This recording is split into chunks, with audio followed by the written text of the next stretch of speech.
Sa paghahayag ng katotohanan, hindi maiwasang ibunyag ang kamalian.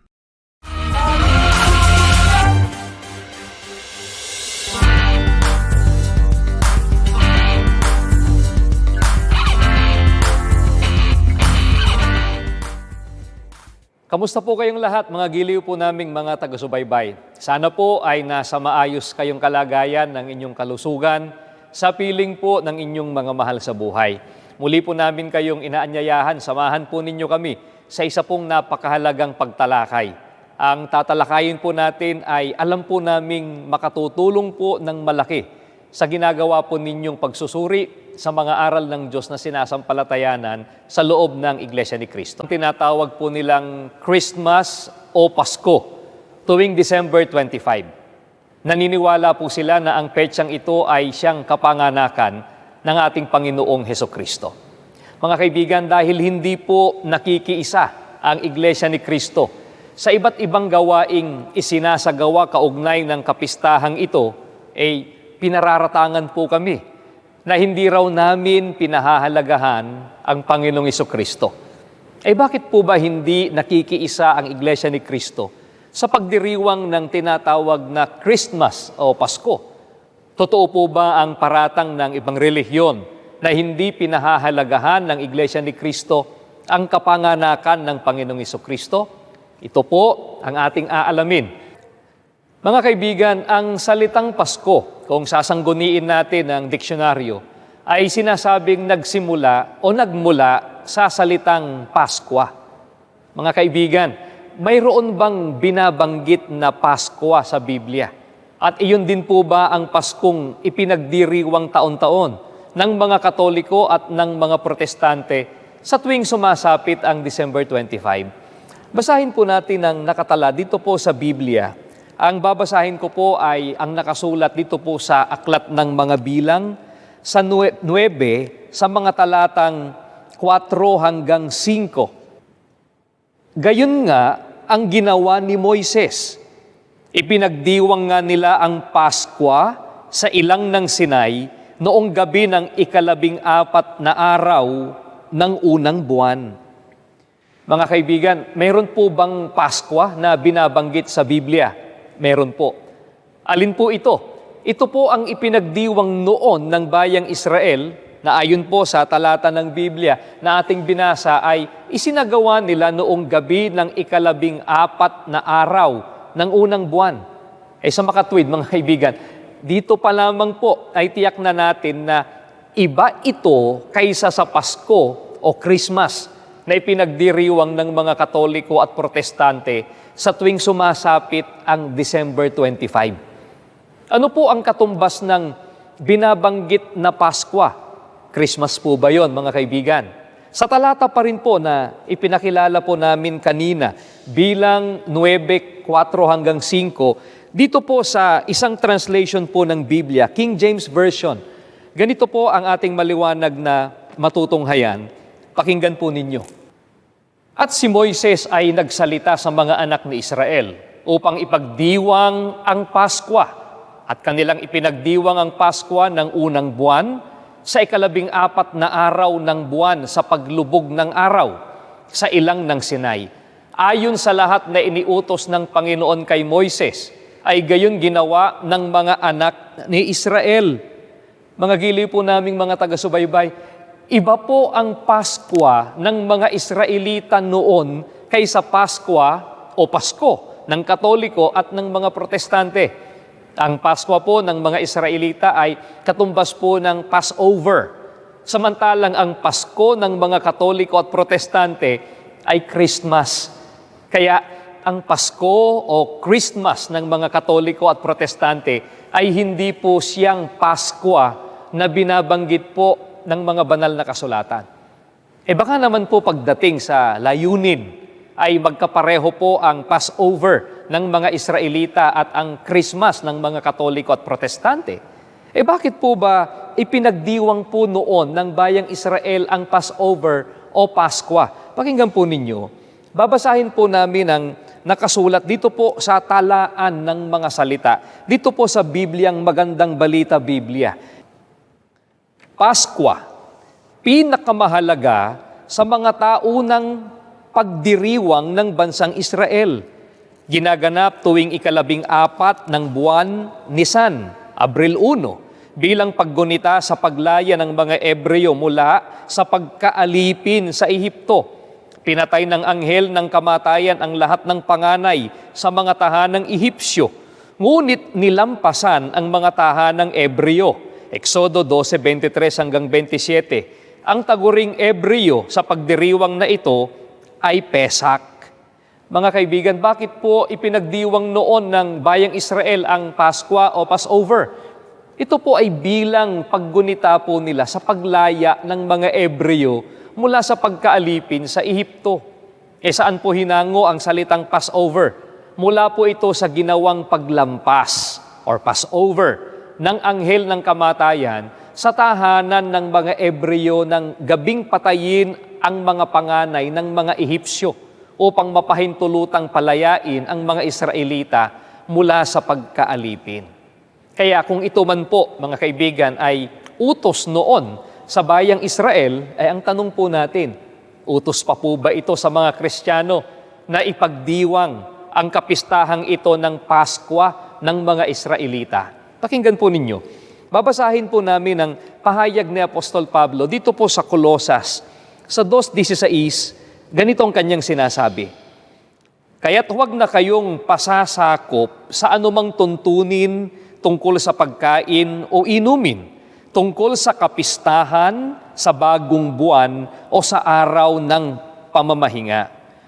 Mga kaibigan, katulad din po ng araw ng pamamahinga o Sabbath, iniutos po sa mga Kristiyano na huwag nang pasasakop sa anumang tuntunin tungkol sa kapistahan, gaya nga po ng Paskwa.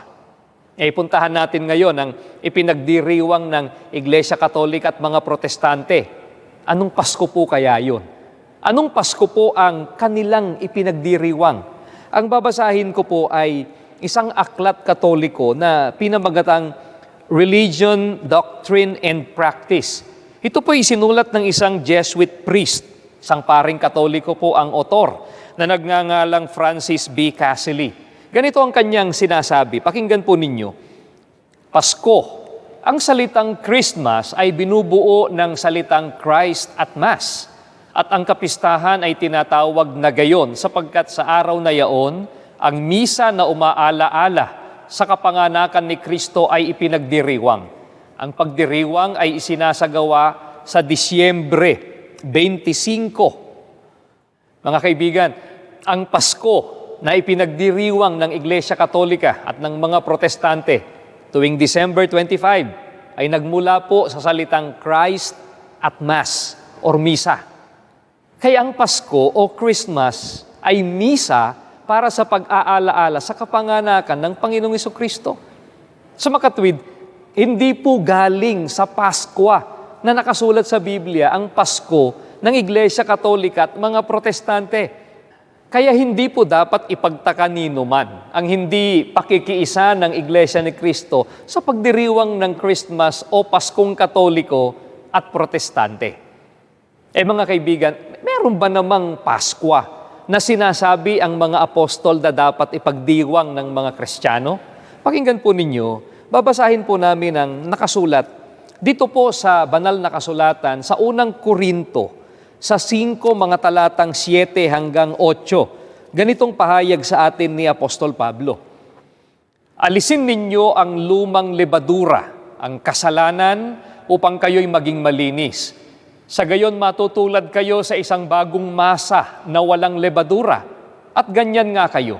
Sapagkat naihandog na ang ating korderong pampaskwa, si Kristo. Kaya't ipagdiwang natin ang Paskwa, ngunit hindi sa pamamagitan ng tinapay na may lumang lebadura ng kasamaan at kahalayan, kundi sa pamamagitan ng tinapay na walang lebadura sa gisag ng kalinisan at katapatan. Alin po ang Paskwang binabanggit ni Apostol Pablo na may kaugnayan sa mga Kristiyano? Ang sabi po niya, na ihandog na ang ating korderong pampaskwa, si Kristo. Ano po ang kaibahan nito sa Paskwa na ipinagdiwang noon ng Israel. Ang handog na kordero, hindi po literal na tupang hayop, kundi ang ating Panginoong Hesukristo. Alin po ang paghahandog na ito, mga kaibigan? Ang kamatayan po ng ating Panginoong Hesukristo sa krus. Kaya ang Pasko na sinabi ni Apostol Pablo na ipinagdiriwang ng mga Kristiyano ay may kinalaman po sa kamatayan at hindi po sa kapanganakan ng Panginoong Hesukristo. Mga kaibigan, bakit po ang ipinag-utos na gunitain ng mga Kristiyano ay ang may kinalaman sa kamatayan ng ating Panginoong Hesukristo sa halip na ang may kinalaman sa kanyang kapanganakan? Mga kaibigan, ang babasahin ko po sa inyo ay pahayag ni Apostol Pablo na nakasulat dito po sa Ebreo. Pakinggan po ninyo ang 9. Sa mga talatang 14 hanggang 15, ganito po ang kanyang sinasabi. Ngunit higit na di hamak ang magagawa ng dugo ni Kristo sa pamamagitan ng walang hanggang espiritu, ay nialay niya sa Diyos ang kanyang sarili na walang kapintasan. Ang kanyang dugo ang lumilinis sa ating puso't isip upang talikdan na natin ang mga gawang walang kabuluhan at paglingkuran ang Diyos na buhay. Si Kristo ang tagapamagitan ng bagong tipan, sapagkat sa pamamagitan ng kanyang kamatayan, ipinatawad ang paglabag ng mga tao noong sila'y nasa ilalim pa ng unang tipan. Dahil dito, kakamtan ng mga tinawag ng Diyos ang walang hanggang pagpapala na kanyang ipinangako. Mga kaibigan, bakit po ang ipinag-utos, ipagdiwang o alalahanin ay ang ginawang paghahandog ng Panginoong Hesukristo ng kanyang sarili sa krus? Ay sapagkat dahil po sa kanyang kamatayan, ay ipinatawad ang mga paglabag o kasalanan upang ang mga taong nakinabang nito ay makapaglingkod sa Panginoong Diyos at magkamit ng walang hanggang pagpapala o ng buhay na walang hanggan. Dahil po dito, anong iniutos sa mga Kristiyano na gawin bilang pag-aalaala sa Panginoong Hesukristo? Gaya po ba ng ginagawa ng mga Katoliko at Protestante na pagdiriwang ng tinatawag po nilang Christmas? Biblia po ang sasagot. Ganito ang ating mababasa dito po sa unang Korinto. Pakinggan po natin ang 11, mga talatang 23 hanggang 26. Ito ang aral na tinanggap ko sa Panginoon at ibinibigay ko naman sa inyo. Ang Panginoong Hesus, noong gabing siya'y ipagkanulo, ay dumampot ng tinapay, nagpasalamat at pinagpira-piraso ito at sinabi, ito ang aking katawan na inihahandog para sa inyo. Gawin ninyo ito bilang pag-aalaala sa akin. Gayon din naman, matapos maghapunan ay hinawakan niya ang saro at sinabi, ang sarong ito ang bagong tipan na pinagtitibay ng aking dugo. Tuwing iinumin ninyo ito, gawin ninyo bilang pag-aalaala sa akin, sapagkat tuwing kakain kayo ng tinapay na ito at iinom sa sarong ito, ay ipinahahayag ninyo ang kamatayan ng Panginoon hanggang sa muling pagparito niya. Mga kaibigan, ang Panginoong Hesukristo po mismo ang nag-utos na alalahanin siya sa pamamagitan ng pagkain ng tinapay at pag-inom sa saro o sa banal na hapunan. Ito po ang taon-taon ay ginagawa ng lahat ng Iglesia ni Kristo saan mang panig ng mundo naroon bilang pagsunod po sa turo ng Panginoong Hesukristo.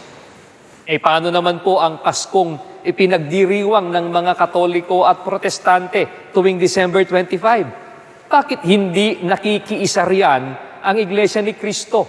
Ang tanong, mga kaibigan, saan po ba galing ang Paskong Katoliko at Protestante? Ang babasahin po namin ay isang aklat na pinamagatang The New Schaff-Herzog Encyclopedia of Religious Knowledge, Volume 3. Ang pinaka-editor-in-chief po nito ay si Samuel Jackson. Ganito po ang ating mababasa. Pakinggan po ninyo sa pahina 47. Isang manunulat na Armenian noong 1,100 taon ang nagpahayag na ang kapistahan ng Pasko inimbento sa Roma ng isang erehe, si Artenon, ay unang ipinagdiwang sa Constantinopla noong 373. Mga kaibigan, ang Pasko ng Iglesia Katolika at mga Protestante ay isa pong imbensyon lamang. Sino po ang may imbento nito? Ayon po sa aklat na binasa po namin, ang kapistahan ng Pasko o Christmas ay inimbento po ng isang erehe sa Roma na nagngangalang Artenon.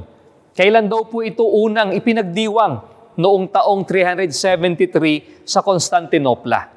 Halos 300 taon na pong patay ang mga apostol at tapos na pong masulat ang Biblia nang ipagdiwang ang kapistahang ito noong 373. Sa makatuwid, mga kaibigan, ang kapistahan po ng Pasko o Christmas ay wala pong batayan sa mga banal na kasulatan.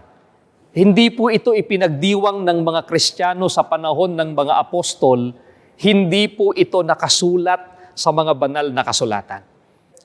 Mga kaibigan, ano kaya ang naka-impluwensya sa Iglesia Katolika sa pagpili ng December 25 bilang petsa ng kanilang Pasko o Christmas? Pakinggan po ninyo, ang babasahin ko po ay isang aklat na pinamagatang Handbook of Christian Feasts and Customs. Ito ay sinulat ng isang nagngangalang Francis X. Weiser. Ganito ang kanyang sinasabi sa page 61.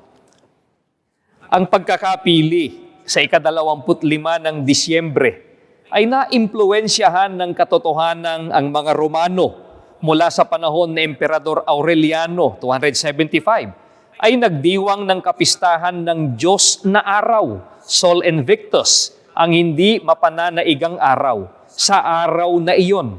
Ang ika-25 ng Disyembre ay tinawag na Araw ng Kapanganakan ng Araw at idinaos ang dakilang mga paganong pagdiriwang na panrelihiyon sa buong imperyo ng pananampalatayang Metraiko.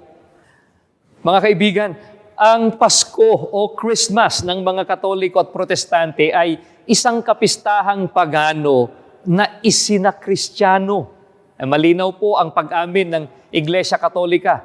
Ang sabi po ng kanilang aklat, ang pagkakapili sa ika-25 ng Disyembre ay naimpluwensyahan ng katotohanan ang mga Romano mula sa panahon ni Emperador Aureliano 275 ay nagdiwang ng kapistahan ng Diyos na araw, Sol Invictus, ang hindi mapananaigang araw sa araw na iyon. Kaya po mga kaibigan, ang mga tumutuligsa ngayon sa Iglesia ni Cristo sa hindi pakikiisa sa pagdiriwang ng Paskong Katoliko at Protestante ay hindi lamang po hindi naiintindihan ang mga aral na nakasulat sa Biblia, hindi rin po nila naiintindihan maging ang kasaysayan ng ipinagdiriwang nilang ito ngayon na tinatawag po nilang Christmas. Hindi po maaaring makiisa ang Iglesia ni Cristo sa isang kapistahang galing sa mga pagano. Mahigpit po na ipinagbilin yan ng mga apostol. Ganito po ang ating mababasa sa Efeso. Kaya ito ang masasabi ko, sa pangalan ng Panginoon, huwag na kayong mamuhay na gaya ng mga paganong walang kabuluhan ang mga iniisip at nadirimlan ang kaisipan. Dahil wala silang pagkaunawa at matigas ang kanilang puso, hiwalay sila sa buhay na mula sa Diyos. Kaya maliwanag po, mga kaibigan, ang pagtuturo sa atin ng mga apostol. Ang sabi po ni Apostol Pablo, huwag na kayong mamuhay na gaya ng mga paganong walang kabuluhan ng mga iniisip, hiwalay sila sa buhay na mula sa Diyos. Ito pong kadahilanan.